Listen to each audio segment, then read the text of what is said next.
Hello guys, আজকে আমি বানাবো পাঁপড়ের তরকারি। তার জন্য নিয়েছি 4টে কাঁচা লঙ্কা, আদা, জিরে, টমেটো। মিক্সিতে এবার পেস্ট করে নেব।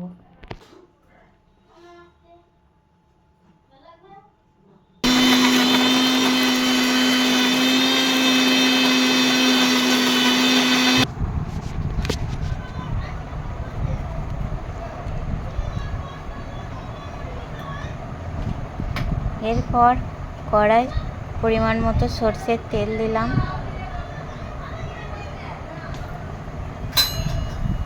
এবং পাঁপড়গুলো আস্তে আস্তে ভেজে নিলাম।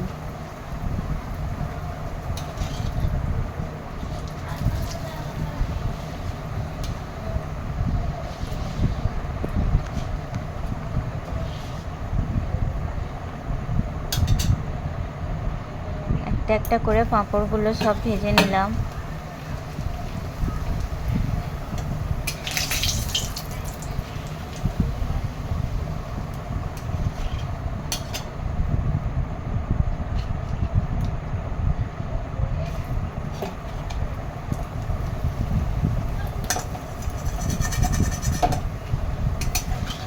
আজকে আমি পাঁপড়ের তরকারিটা আলু দিয়েই বানাবো।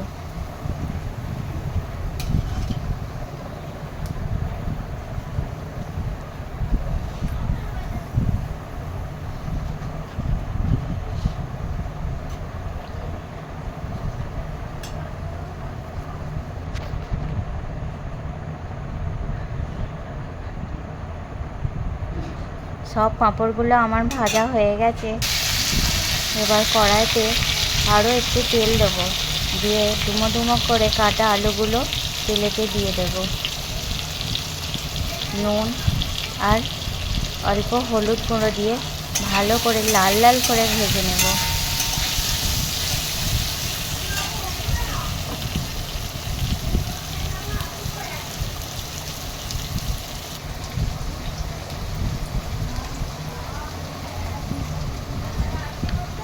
ঢাকা দিয়ে দিয়ে আস্তে আস্তে ভেজে নেব।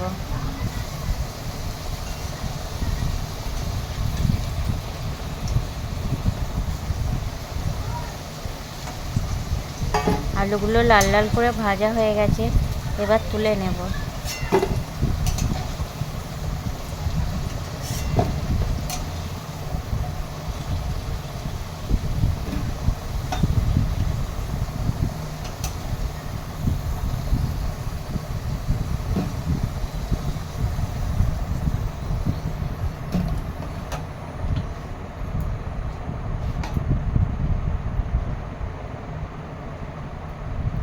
এবার আরেকটু তেল দিয়ে দেবো।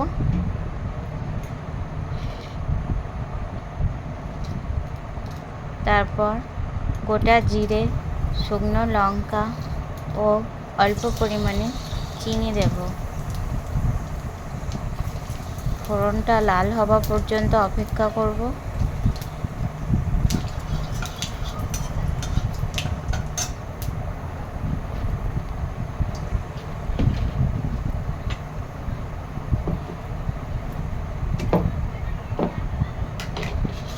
এবার মিক্সিতে আদা, গোটা জিরে, কাঁচা লঙ্কা ও টমেটো দিয়ে যে পেস্টটা বানিয়ে রেখেছিলাম, ওই পেস্টটা দিয়ে দেব।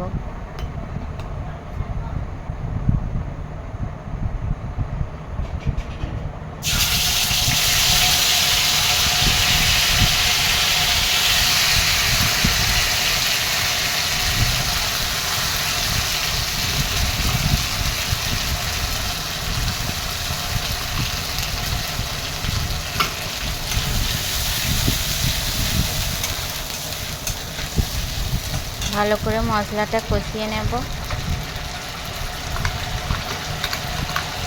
মিনিট 2-3 ভালো করে কষানোর পর এবার আস্তে আস্তে দিয়ে দেবো পরিমাণ মতো লঙ্কা গুঁড়ো,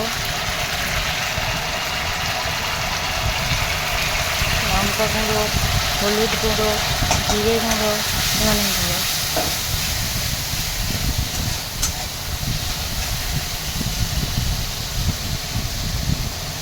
মশলাটা ভালো করে কষিয়ে নেব যতক্ষণ না তেল ছাড়ছে মশলাটা থেকে। তারপর অল্প পরিমাণে জল দেব, দিয়ে মশলাটা আরও ভালো করে কষিয়ে নেব।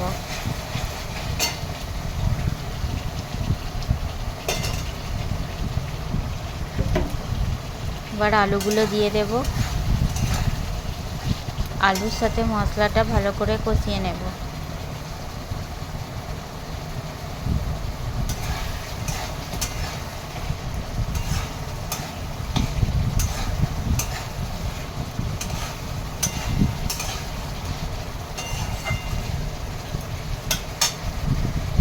এর মধ্যে দিয়ে দিয়েছি একটু অল্প সামান্য পরিমাণে লবণ।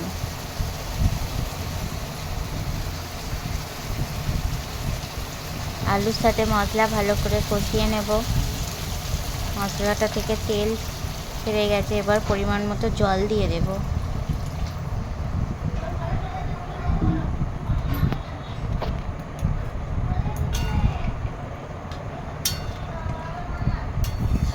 মশলার সাথে আলুটা ভালো করে নেড়ে নেব।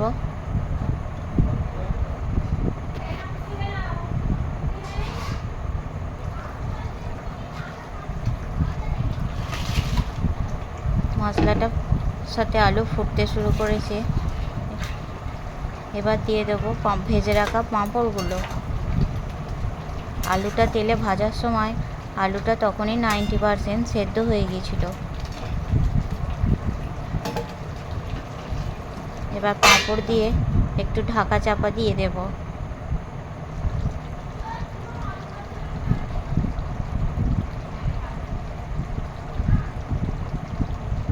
পাঁচ মিনিট হবার পর ঢাকাটা খুলে দেখব, তৈরি হয়ে গেছে নিরামিষ দিনের সুস্বাদু পাঁপড়ের তরকারি।